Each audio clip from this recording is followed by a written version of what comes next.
Hi friends, welcome to Cooking Sparta. இன்னைக்கு ரொம்ப ஈஸியான டேஸ்டியான முட்டை கிரேவி எப்படி செய்யறதுன்னு பார்க்கலாம். இந்த முட்டை கிரேவி சிம்பிளான இன்கிரிடியன்ஸை வச்சு ரொம்ப ஈஸியா செஞ்சிடலாங்க. இந்த எக் கிரேவி சாதம், சப்பாத்தி, புரோட்டா கூட வச்சு சாப்பிட்டா ரொம்ப டேஸ்டா இருக்குங்க. வாங்க எப்படி செய்யறதுன்னு பார்க்கலாம். ஃபர்ஸ்ட் பேன் சூடானதும் 1.5 டேபிள் ஸ்பூன் எண்ணெய் சேர்த்துக்கலாம். அடுத்து கட் பண்ணி வச்சிருக்கிற 2 பெரிய வெங்காயத்தை ஆட் பண்ணிக்கலாம். இப்போ ஆனியனை நல்லா வதக்கிக்கலாம். ஆனியன் கோல்டன் ப்ரௌன் ஆகிற வரைக்கும் நல்லா ஃப்ரை பண்ணணும். கொஞ்சம் வதக்கிக்கிட்டே இருக்கலாம். ஆனியன் கொஞ்சம் கலர் சேஞ்ச் ஆகிற வரைக்கும் வதக்கிக்கிட்டே இருக்கலாம். இப்போது இதோட ஒரு கைப்பிடி அளவு பூண்டு சேர்த்து நல்லா வதக்கிக்கலாம். அடுத்து 2 துண்டு இஞ்சி சேர்த்து எல்லாத்தையும் நல்லா வதக்கிக்கலாம். இந்த ரெசிபி செய்கிறதுக்கு ஆனியன் நல்லா வதங்கி இருக்கணும். அப்படி வதங்கி இருந்தால் தான் டேஸ்ட் ரொம்ப சூப்பராக வருங்க. இந்த அளவுக்கு ஆனியனை நல்லா ஃப்ரை பண்ணதுக்கப்புறமா கட் பண்ணி வச்சுருக்கிற 2 தக்காளி ஆட் பண்ணிக்கலாம். தக்காளியும் நல்லா வதங்கணும். அதனால் எல்லாத்தையும் சேர்த்து இந்த மாதிரி நல்லா வதக்கி விட்டுக்கலாம்.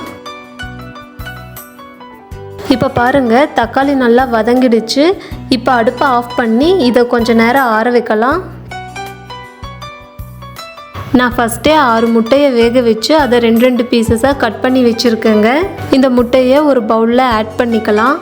இப்போது இதோட 1/2 ஸ்பூன் மிளகாய்த்தூள், 1/4 ஸ்பூன் மஞ்சத்தூள், 1/2 ஸ்பூன் உப்பு, 1/4 ஸ்பூன் கரம் மசாலா எல்லாத்தையும் போட்டு நல்லா மிக்ஸ் பண்ணிக்கலாம்.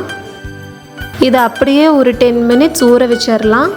அடுத்து பேனில் ஃப்ரை பண்ணி வச்ச வெங்காயம், தக்காளி நல்லா ஆறுனதுக்கு அப்புறமா அதை ஒரு மிக்ஸி ஜாரில் ட்ரான்ஸ்ஃபர் பண்ணிக்கலாம். அதோட 1/4 கப் தயிர் ஆட் பண்ணிக்கலாம். இப்போ இதை மிக்சியில் அரைச்சிக்கலாம். அரைச்சதுக்கு அப்புறமா இதை ஒரு பவுலில் ட்ரான்ஸ்ஃபர் பண்ணிக்கலாம். இப்போது ஒரு பேனில் 1 டேபிள் ஸ்பூன் எண்ணெய் ஊற்றி எண்ணெய் சூடானதும் ஊற வச்ச முட்டை ஒவ்வொன்றா பேனில் சேர்த்துக்கலாம்.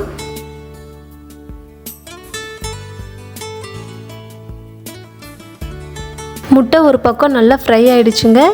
இப்போ கொஞ்சம் லைட்டாக திருப்பி விட்டு நெக்ஸ்ட் சைடும் லைட்டாக வேக வைக்கலாம்.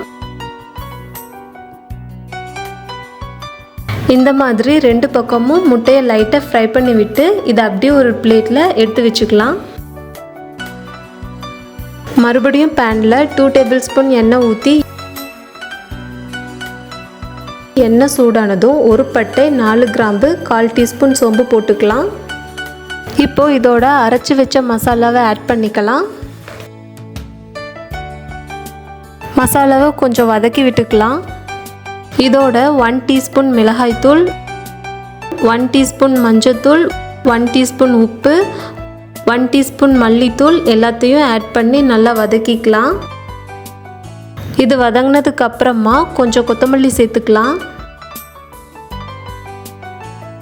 இப்போ இதோட தண்ணி ஆட் பண்ணி கொஞ்சம் வேக வைக்கணுங்க. நான் மசாலா அரைச்ச மிக்சியில் 1/2 டம்ளர் தண்ணி சேர்த்து மசாலா தண்ணி எடுத்து வச்சுருக்கேன். அதனால் அதை சேர்த்துக்கிறேங்க. இதை ஒரு தடவை மிக்ஸ் பண்ணி விட்டு கொஞ்சம் வேக விடலாம். இப்போ பாருங்கள், கொதிக்க ஆரம்பிச்சிருச்சு. இப்போது இதோட ஃப்ரை பண்ணி வச்ச முட்டை எல்லாத்தையும் சேர்த்துக்கலாம். கடைசியாக கொத்தமல்லி கொஞ்சம் சேர்த்துக்கலாம். Egg gravy ready. இந்த முட்டை கிரேவி செஞ்சு பாருங்கள். டேஸ்ட் டிஃப்ரெண்ட்டாக சூப்பராக இருக்குங்க. நீங்கள் செஞ்சு பார்த்துட்டு உங்கள் ஃபீட்பேக்கை கமெண்ட் பாக்ஸில் சொல்லுங்கள்.